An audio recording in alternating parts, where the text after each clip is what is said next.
السلام علیکم ورحمۃ اللہ وبرکاتہ۔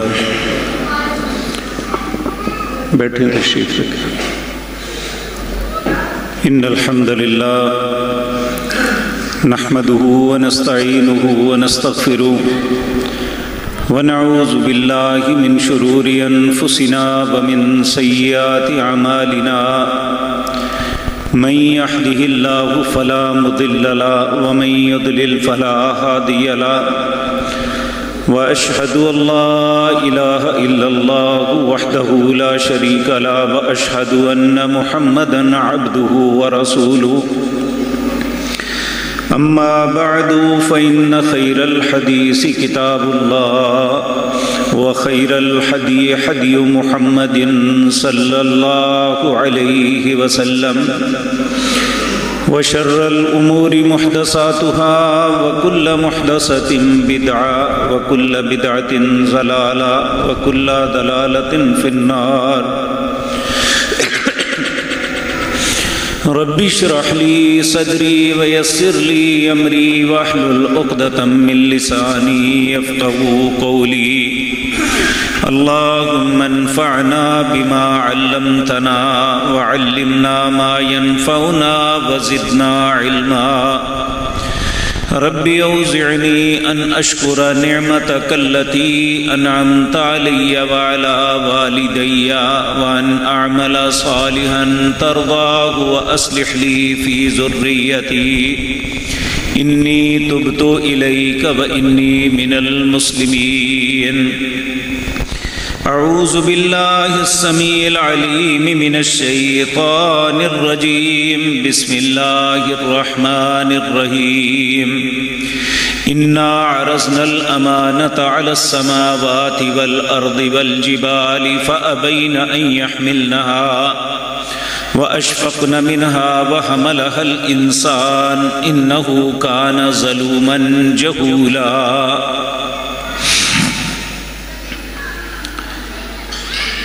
حضرات محترم، آج کی یہ بابرکت مجلس منعقد کرنے کا مقصد کہ جتنے بھی مساجد مدارس میں تعلیمی ادارے ہوتے ہیں، یہ شعبان کے اندر اپنا تعلیمی سال مکمل کرتے ہیں، اور اس کے بعد جن بچوں نے اچھی پوزیشنیں لی ہوتی ہیں انہیں انعامات دیے جاتے ہیں، اور جنہوں نے اللہ کی پاک کلام کو دیکھ کے یا زبانی یاد کیا ہوتا ہے انہیں فراغت کی سندیں دی جاتی ہیں۔ اور یہ جو جلسہ منعقد کیا جاتا ہے اس میں آنے والے لوگوں کو ترغیب ہوتی ہے کہ اللہ مالک نے ہم پہ یہ بہت بڑا احسان کیا ہے کہ ہماری رہنمائی کے لیے قرآن جیسی عظیم کتاب عطا فرمائی ہے۔ میں نے جو آیت آپ کے سامنے پڑھی ہے اس میں اللہ رب العزت قرآن کریم کی عظمت کے متعلق یہ بات بتا رہے ہیں۔ اللہ فرماتے ہیں اِنَّا عَرَضْنَا الْأَمَانَةَ عَلَى السَّمَاوَاتِ، ہم نے اس امانت کو آسمانوں پہ پیش کیا، فَأَبَيْنَ، اس نے انکار کر دیا کہ اتنی عظیم ذمہ داری ہم نہیں اٹھا سکتے، وَالْأَرْضِ، پھر اللہ نے اسے زمین پہ پیش کیا، فَأَبَيْنَ، زمین نے بھی انکار کر دیا، وَالْجِبَالِ، بلند و بالا پہاڑوں پہ پیش کیا، فَأَبَيْنَ أَن يَحْمِلْنَهَا، سب نے اسے اٹھانے سے انکار کر دیا، وَأَشْفَقْنَ مِنْهَا وَحَمَلَهَا الْإِنسَانُ، حضرت انسان نے اسے اٹھا لیا۔ اور یہ بات یاد رکھیں، یہ قرآن عظیم وہ کتاب ہے جس مہینے میں نازل ہوئی، اللہ نے اس مہینے کو سارے مہینوں پہ شرف عطا فرمایا۔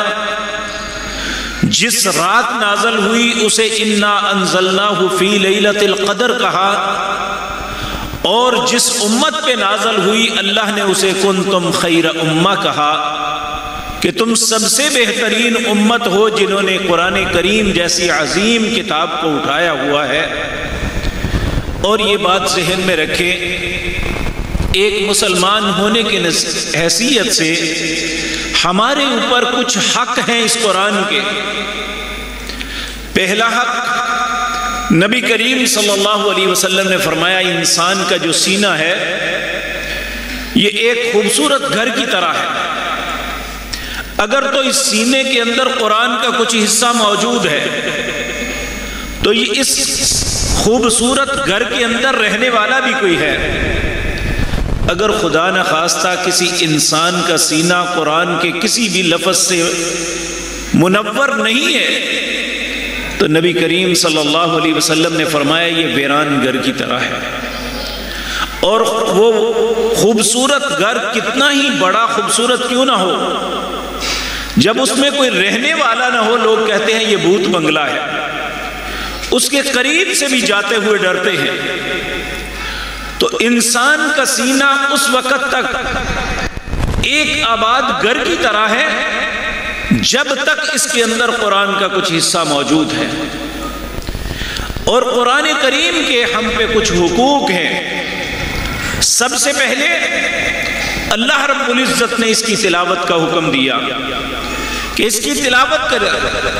اللہ فرماتے ہیں قرآن کریم سورۃ بقرہ میں الذین آتیناہم الکتاب یتلونہ حق تلاوتہ اولئک یؤمنون بہ، جو اس قرآن کا تلاوت کر کے حق ادا کرتے ہیں حقیقتاً وہی ایماندار ہے۔ اگر میرے عزیز بیٹو خاموشی سے بیٹھو نا، میرا بیٹا خاموشی سے بیٹھو، اگر آپ بولیں گے تو پھر میرے لیے مشکل ہو جائے گی نا۔ آپ کی مہربانی ہے خاموشی سے بیٹھے۔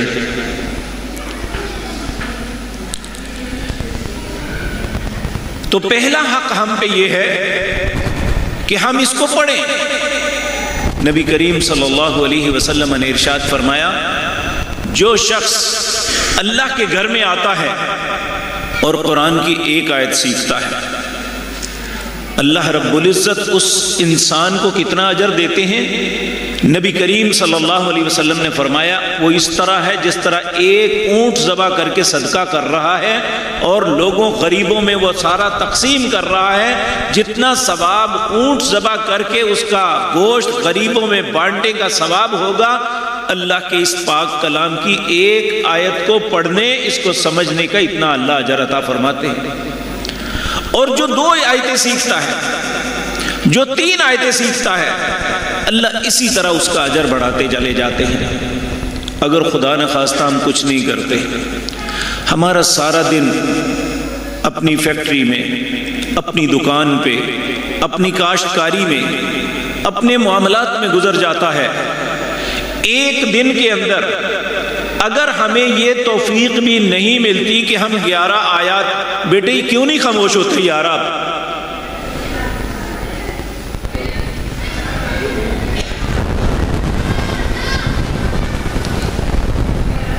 اللہ اکبر۔ ایک شخص ایک دن کے اندر اسے اتنی بھی توفیق نہیں ملتی کہ وہ 11 آیات کی تلاوت کر لے، اللہ رب العزت اس شخص کا نام غافلوں کے اندر لکھ دیتے ہیں۔ اور جو شخص ایک دن کے اندر 2 سورتیں ہیں جن کی 11 آیات بنتی ہیں، ایک قل اعوذ برب الفلق، قل اعوذ برب الناس، ایک کی 5 آیات ہیں، ایک کی 6 آیات ہیں، کیا ہم اپنی زندگی کے روزمرہ معمولات میں یہ 2 سورتیں بھی نہیں پڑھ سکتے؟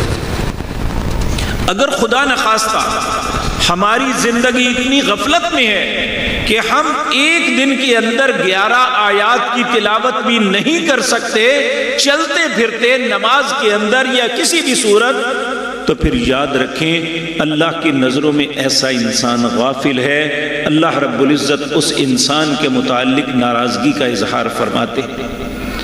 میرے بھائیو یہ یاد رکھیں اگر رب ناراض ہو جائے تو اس کائنات کے اندر وَمَا لَهُم مِّن وَلِيٍّ وَلَا نَصِيرٍ، نہ اس کا کوئی دوست ہے نہ اس کا کوئی مددگار ہے۔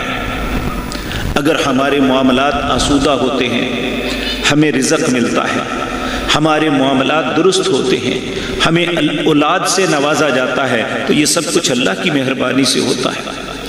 اگر اللہ ناراض ہو جائے تو یقین جانیے سلطنتوں کے بادشاہوں کو بھی اللہ نے ایسی ذلت کی موت دی۔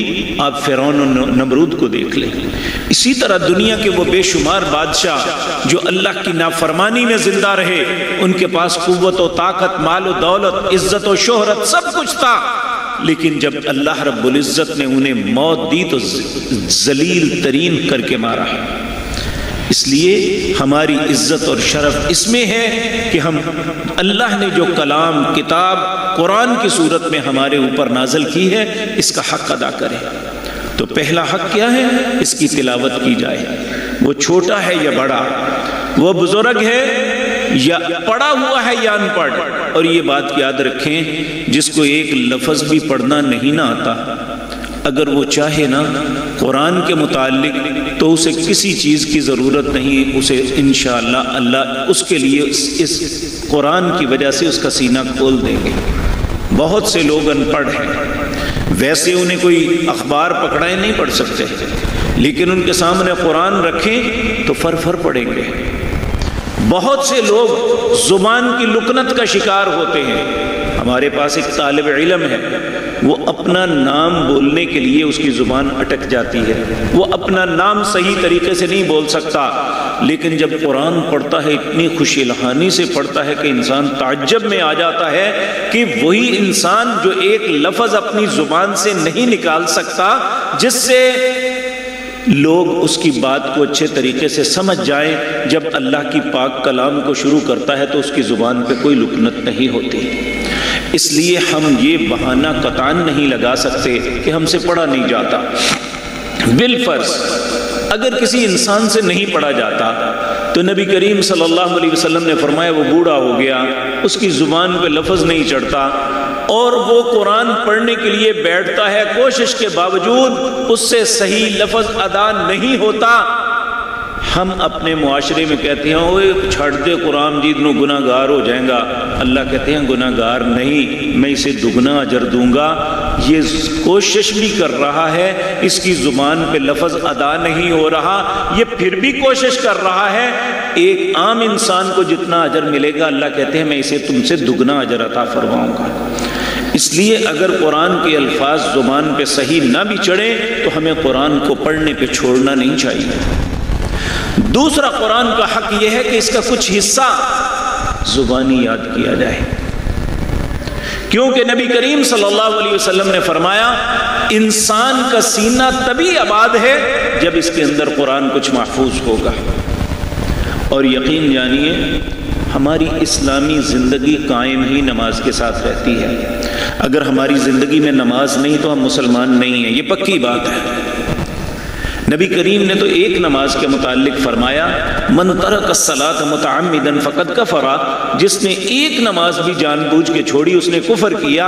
اور ایک حدیث میں یہ آتا ہے بین العبد و بین الکفر ترک الصلاۃ، انسان مسلمان اور کافر کے درمیان فرق یہ ہے کہ مسلمان نماز پڑھتا ہے، کافر نماز نہیں پڑھتا۔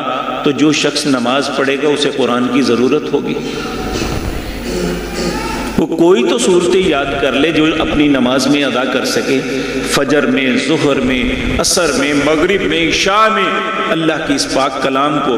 نبی کریم صلی اللہ علیہ وسلم نے فرمایا جو انسان نماز پڑھتا ہے ان میں سب سے اچھا نمازی مجھے وہ لگتا ہے جس کی نماز کے اندر قرآن کی تلاوت زیادہ ہوتی ہے۔ تو اگر ہم اپنی نمازوں کو خوبصورت بنانا چاہتے ہیں تو ہماری نماز لمبی ہونی چاہیے۔ آپ دیکھیں ہماری نمازوں میں سب سے مختصر نماز کون سی ہے؟ مغرب کی۔ مغرب کی نماز عموماً آپ دیکھیں گے کہ قراء کرام، علماء کرام جو ہیں یہ چھوٹی چھوٹی صورتیں پڑھ کے جلدی سے ختم کر دیتے ہیں۔ نبی کریم صلی اللہ علیہ وسلم نے زندگی کی آخری نماز جمعرات کے دن مغرب کی پڑھائی تھی، اور جو آخری نماز پڑھائی تھی اس میں پہلی رکعت میں سورت مرسلات پڑھی تھی، اس کی 50 آیات ہیں۔ اور دوسری رکعت میں آپ نے سورۃ انفطار پڑھی تھی. یہ مغرب کی نماز میں آپ کے قرآن کا یہ حال تھا. عشاء اور فجر میں کیسا پڑھتے ہوں گے؟ آپ نے تو فجر کی نماز میں اتنی لمبی قرات کی تھی، انسان سوچ نہیں سکتا کہ آج ہم بھی ایسا کر سکتے ہیں. اس لیے ہمیں اپنی نمازوں کو مزین کرنا ہے قرآن سے. اب دیکھیں یہ ٹیبل پڑا ہوا ہے، یہ ٹیبل ویسے بھی پڑا ہوتا تو خوبصورت تھا، لیکن اسے مزین کیا گیا ہے پھولوں کے ساتھ. اسی طرح نماز پڑھیں گے تو نماز تو ہو جائے گی، لیکن اپنی نمازوں کو مزین خوبصورت کریں. آپ دیکھیں جب ہم گھر سے نکلتے ہیں، چہرہ دھوتے ہیں، اگر خدا نہ خواستہ خشکی ہو تو کریم لگاتے ہیں، ویزلین لگاتے ہیں، اور یعنی اپنے آپ کو بہتر کر کے مزین کر کے باہر نکلتے ہیں کہ لوگوں نے میرا چہرہ دیکھنا ہے، لوگوں نے میرا لباس دیکھنا ہے. تو یہ چیزیں لوگوں نے دیکھنی ہے تو ہم خوبصورت بنا کے نکلتے ہیں. جس چیز کو اللہ نے دیکھنا ہے وہ خوبصورت نہیں ہونی چاہیے. اس لیے قرآن ایک ایسی نعمت ہے کہ جب قرآن کو زیادہ سے زیادہ نماز میں پڑھیں گے تو نبی کریم صلی اللہ علیہ وسلم نے فرمایا اللہ اس نمازی کو سارے نمازیوں سے اچھا سمجھتے ہیں. اور تیسرا حق یہ ہے کہ اس قرآن کو سمجھا جائے. اللہ رب العزت نے اس معاملے میں ناراضگی کا اظہار فرمایا. اللہ فرماتے ہیں افلا یتدبرون القرآن ام علی قلوب اقفالها. قرآن کو کیوں نہیں سمجھتے؟ کیا اپنے دلوں پہ تالا لگا دیا ہے؟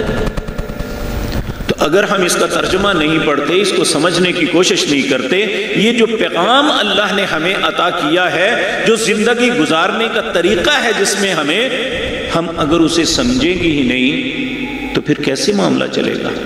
اب دیکھیں نا، اسی لیے عمومی طور پہ جب قاری صاحب نماز پڑھاتے ہوئے تھوڑی سی قرات لمبی کر لیتے ہیں نا، ہم پیچھے عباسیاں لیتے ہیں، سوتے ہیں، آوازار ہو جاتے ہیں.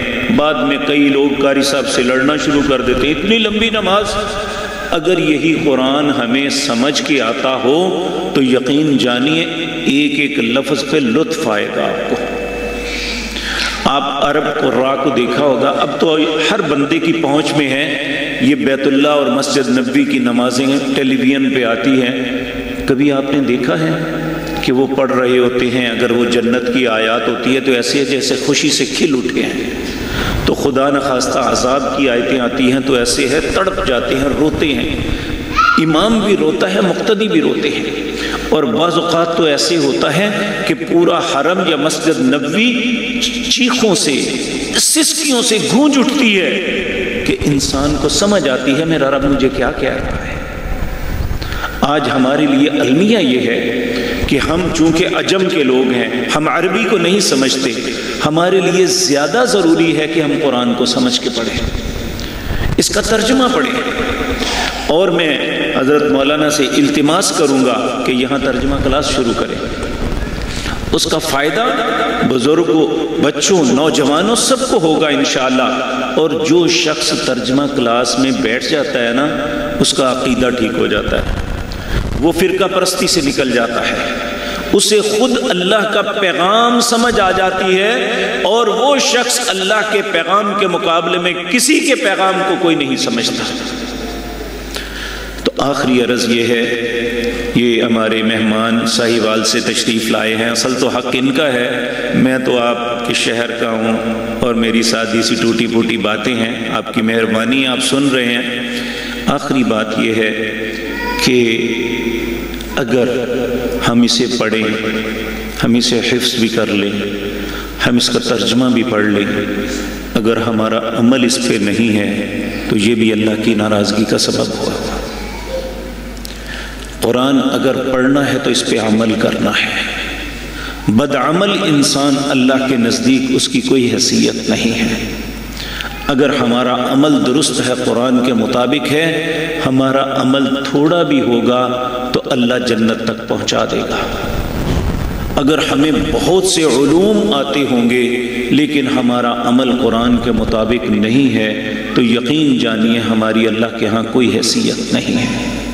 تو آج کی مجلس میں میرے اور آپ کے لیے سبق یہ ہے کہ قرآن کے حقوق انہیں سمجھنے کی کوشش کریں اور ان پہ عمل کرنے کی کوشش کریں۔ آج یہ بچے، بہت سے بچوں نے ناظرہ ختم کیا ہوگا، کچھ بچوں نے حفظ بھی کیا ہوگا، تو اللہ رب العزت ان بچوں کو، ان کے والدین کو ان کے بہترین اجر سے نوازے۔ جن اساتذہ نے انہیں پڑھایا ہے اللہ انہیں بھی جزائے خیر عطا فرمائے۔ اور یہ اتنی خوبصورت مسجد میں نے پہلی دفعہ ہی دیکھی ہے، یعنی یہاں پہلی دفعہ یہاں حاضر ہوا ہوں۔ اتنی خوبصورت مسجد ہے آپ کی محلے کی، اور بالکل وسیع مسجد ہے۔ تو اس میں اس مسجد کو آباد کریں، اس کو بھر دیں، آپ خود، آپ کی اولادیں۔ اور یقین جانیے اللہ رب العزت نے قرآن کریم میں ان لوگوں کی تعریف کی ہے، انما یعمر مساجد اللہ من آمن باللہ والیوم الآخر، جو مسجدوں کو تعمیر کرتا ہے اور جو مسجدوں کے معمار ہیں، یعنی ان کی آباد کاری کی کوشش کرتے ہیں، وہ کرتے ہیں جو اللہ اور آخرت پہ ایمان رکھتے ہیں۔ اس لیے، اور یہ بھی بات ذہن میں رکھیں، یہ مسجد اتنی اہم چیز ہے۔ نبی کریم صلی اللہ علیہ وسلم نے فرمایا قیامت کا دن جو 50,000 سال پہ مشتمل ہوگا اور سورج سوا نیزے پہ ہوگا، ہر انسان اپنے گناہوں کی وجہ سے پسینے میں ڈوبا ہوا ہوگا، جل رہا ہوگا۔ 7 قسم کے لوگ ہیں جنہیں اللہ اپنے عرش کا سایہ نصیب فرمائیں گے۔ ان میں ایک وہ ہے جس کا دل مسجد کے ساتھ معلق ہوتا ہے۔ فجر کی نماز پڑھی، ظہر کے لیے دل میں تڑپ ہے کب ظہر کا وقت ہو تو میں پھر اللہ کے گھر میں جاؤں۔ ظہر پڑھی تو عصر کے لیے جستجو ہے کہ میں عصر کی نماز پڑھوں۔ اسی طرح مغرب اور عشاء، اس کا دل سارا دن وہ اپنا کاروبار بھی کرتا ہے، دکان بھی چلاتا ہے، فیکٹری بھی چلاتا ہے، کاشتکاری بھی کرتا ہے، سارا کچھ کرتا، لیکن ذہن میں ایک ہی تصور ہے کہ کہاں کب اللہ کی طرف سے منادی آئے، حی علی الصلاۃ، حی علی الفلاح، نماز کے لیے آ جاؤ۔ تمہاری کامیابی اس میں ہے کہ اللہ کے گھر میں آ جاؤ۔ اگر وہ ہر نماز کے وقت چل پڑتا ہے تو قیامت کے دن جب کسی کو سایہ نہیں ملے گا، اللہ اس خوش نصیب کو اپنے عرش کا سایہ نصیب فرمائیں گے۔ تو اس لیے خوشی کی بات یہ ہے کہ مجھے یہ تو معلوم ہوا کہ مسجد دیر سے بنی ہوئی ہے، لیکن اب یہ بڑی خوبصورت بن گئی ہے۔ میں ارد گرد دیکھ رہا تھا، شاید آپ کے گھروں سے بھی زیادہ خوبصورت بنی ہے۔ اگر اس کی کنسٹرکشن کو دیکھیں تو تب بھی خوبصورت ہے۔ اب دوسری اس کی خوبصورتی آپ کی آبادی کے ساتھ ہے، اور اس کی روحانیت آپ کی یہاں قرآن پڑھنے، نماز پڑھنے کے ساتھ ہے۔ تو اللہ رب العزت آپ سب کو اس اللہ کے گھر کو آباد کرنے کی توفیق عطا فرمائے، اور اپنے بچوں کو کثرت کے ساتھ بھیجیں۔ کل کلاں جب ہم اس دنیا سے چلے جائیں گے نا، تو یہی بچے ہمارے لیے صدقہ جاریہ ہوں گے۔ جب یہ قرآن کی تلاوت بیٹھ کے کر رہے ہوں گے تو اللہ اپنے فرشتوں سے کہیں گے اس کے بابا نے، اس کی والدہ نے اسے قرآن پڑھنے کے لیے بھیجا تھا۔ اب اس کے ایک ایک لفظ کا جہاں اسے اجر ملے گا، اللہ اس کے والدین کو بھی عطا کریں گے۔ حقیقتاً یہی احصال ثواب ہے جو ہم اکٹھا کر لیں۔ نبی کریم صلی اللہ علیہ وسلم نے فرمایا اذا مات الانسان انقطع عمله، جب انسان فوت ہوتا ہے اس کے سارے اعمال منقطع ہو جاتے ہیں، اس کے اعمال کا رجسٹر بند ہو جاتا ہے۔ الا ثلاثۃ، 3 قسم کے عمل ہے مرنے کے بعد بھی ساتھ رہتے ہیں۔ الصدقۃ جاریہ، دنیا کے اندر بھلائی نیکی کا کوئی بھی کام کر گیا وہ مرنے کے بعد بھی اس کے ساتھ رہتا ہے۔ ولد صالح يدعو له، اس کی نیک اولاد جو اس کے لیے دعا کرتی ہے۔ اور تیسرا فرمایا جو علم لوگوں کو پڑھا گیا، پھیلا گیا۔ ان 3 اعمال ایسے ہیں جو مرنے کے بعد بھی انسان کے ساتھ رہتے ہیں۔ اگر ہم بھی چاہتے ہیں کہ ہمارا صدقہ جاریہ رہے تو آج لوگوں کو اپنے ساتھ ملا کے نماز کے لیے لائیں۔ اگر ہم چاہتے ہیں کہ ہمارے لیے صدقہ جاریہ بنے تو اپنے بچوں کو قرآن پڑھائیں۔ جب یہ آپ کے لیے نماز پڑھیں گے، قرآن پڑھیں گے، جہاں ان کی نماز کا، ان کے قرآن کا ان کو اجر ملے گا، اللہ آپ کو بھی عطا کرے گا۔ اللہ ہم سب کے نصیب اچھے کر دے۔ اللہ جب تک زندہ رکھے، ایمان اور اسلام کی حالت میں زندہ رکھے، اور اسی پہ موت نصیب فرمائے۔ اقول قولی ھذا واستغفر اللہ۔